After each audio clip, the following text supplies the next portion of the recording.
Pride and Prejudice, written by Jane Austen. Chapter 51.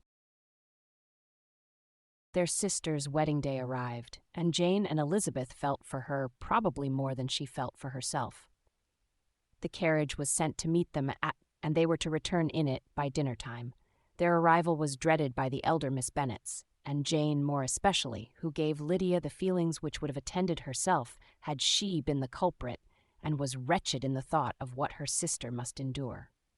They came. The family were assembled in the breakfast room to receive them. Smiles decked the face of Mrs. Bennet as the carriage drove up to the door. Her husband looked impenetrably grave, her daughters alarmed, anxious, uneasy. Lydia's voice was heard in the vestibule. The door was thrown open, and she ran into the room. Her mother stepped forwards, embraced her, and welcomed her with rapture, gave her hand with an affectionate smile to Wickham, who followed his lady, and wished them both joy with an alacrity which showed no doubt of their happiness. Their reception from Mr. Bennet, to whom they then turned, was not quite so cordial. His countenance rather gained in austerity, and he scarcely opened his lips. The easy assurance of the young couple, indeed, was enough to provoke him. Elizabeth was disgusted, and even Miss Bennet was shocked. Lydia was Lydia still, untamed, unabashed, wild, noisy, and fearless. She turned from sister to sister, demanding their congratulations, and when at length they all sat down, looked eagerly round the room, took notice of some little alteration in it, and observed, with a laugh, that it was a great while since she had been there. Wickham was not at all more distressed than herself, but his manners were always so pleasing that, had his character and his marriage been exactly what they ought, his smiles and his easy address, while he claimed their relationship, would have delighted them all. Elizabeth had not before believed him quite equal to such assurance, but she sat down, resolving within herself to draw no limits in future to the impudence of an impudent man.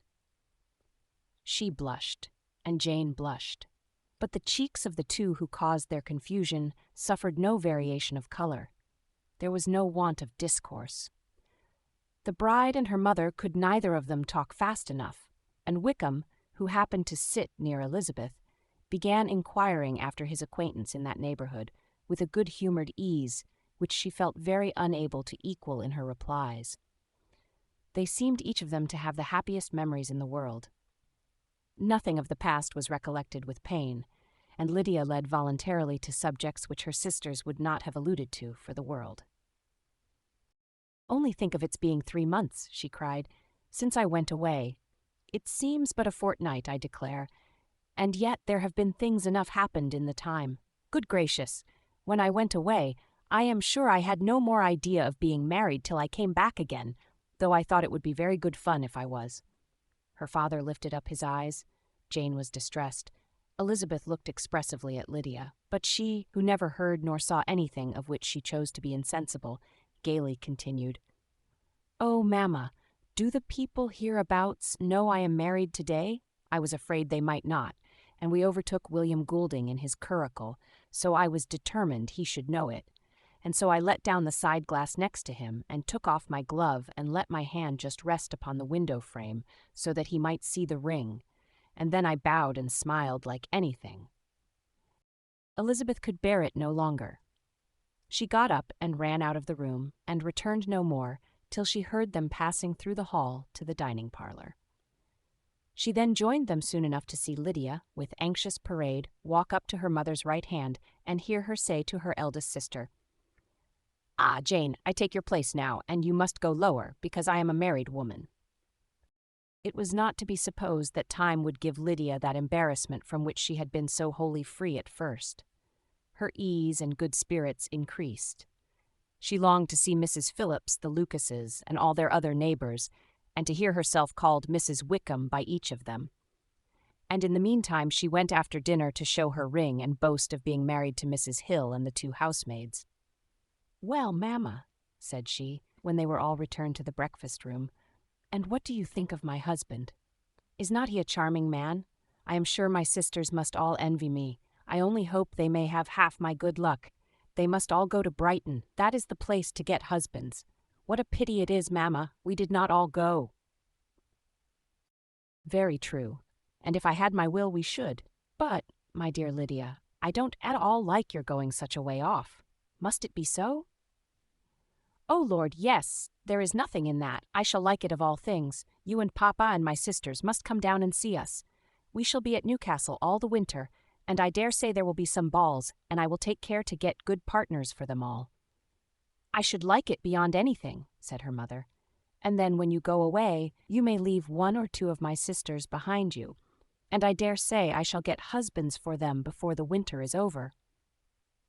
"I thank you for my share of the favor," said Elizabeth, "but I do not particularly like your way of getting husbands." Their visitors were not to remain above 10 days with them. Mr. Wickham had received his commission before he left London, and he was to join his regiment at the end of a fortnight.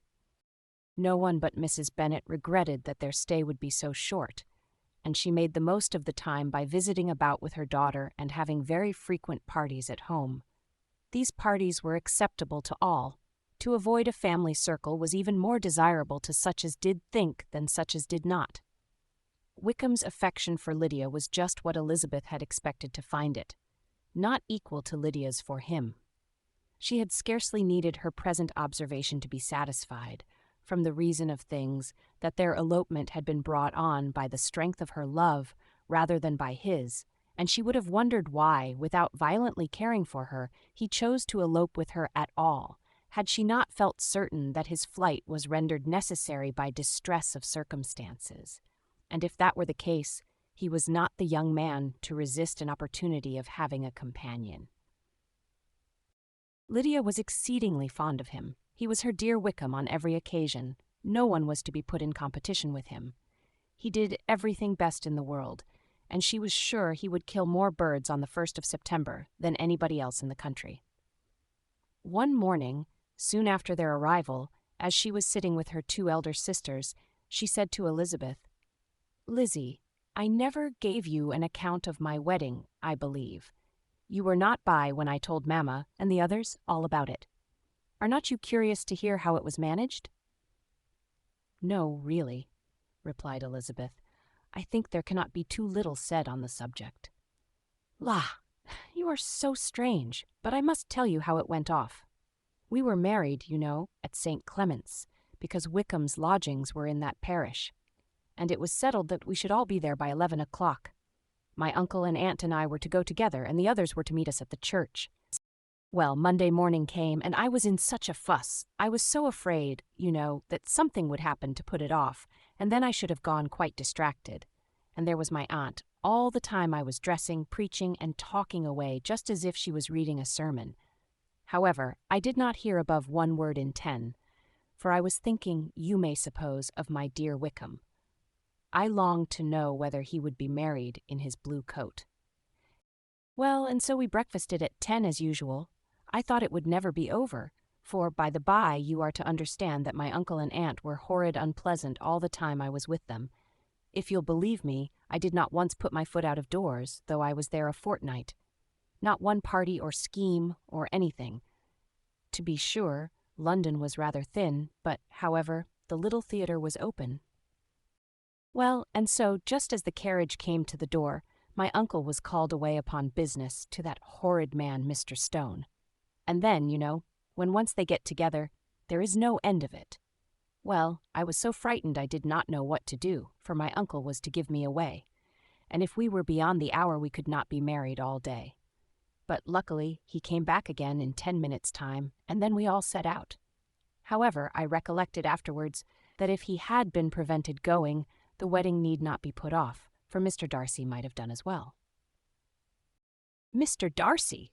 repeated Elizabeth in utter amazement. "Oh, yes, he was to come there with Wickham, you know. But gracious me, I quite forgot. I ought not to have said a word about it. I promised them so faithfully. What will Wickham say? It was to be such a secret." "If it was to be a secret," said Jane, "say not another word on the subject. You may depend upon my seeking no further." "Oh, certainly," said Elizabeth, though burning with curiosity. "We will ask you no questions." "Thank you," said Lydia, "for if you did, I should certainly tell you all, and then Wickham would be so angry." On such encouragement to ask, Elizabeth was forced to put it out of her power by running away. But to live in ignorance on such a point was impossible, or at least it was impossible not to try for information. Mr. Darcy had been at her sister's wedding. It was exactly a scene, and exactly among people, where he had apparently least to do, and least temptation to go. Conjectures as to the meaning of it, rapid and wild, hurried into her brain, but she was satisfied with none. Those that best pleased her, as placing his conduct in the noblest light, seemed most improbable. She could not bear such suspense, and hastily seizing a sheet of paper, wrote a short letter to her aunt, to request an explanation of what Lydia had dropped, if it were compatible with the secrecy which had been intended.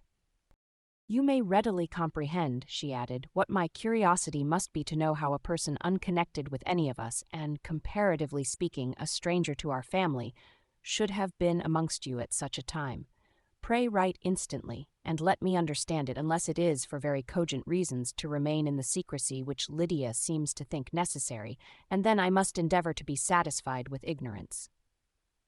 Not that I shall, though," she added to herself, as she finished the letter. "And, my dear aunt, if you do not tell me in an honorable manner, I shall certainly be reduced to tricks and stratagems to find it out." Jane's delicate sense of honor would not allow her to speak to Elizabeth privately of what Lydia had let fall. Elizabeth was glad of it. Till it appeared, whether her inquiries would receive any satisfaction, she had rather be without a confidant.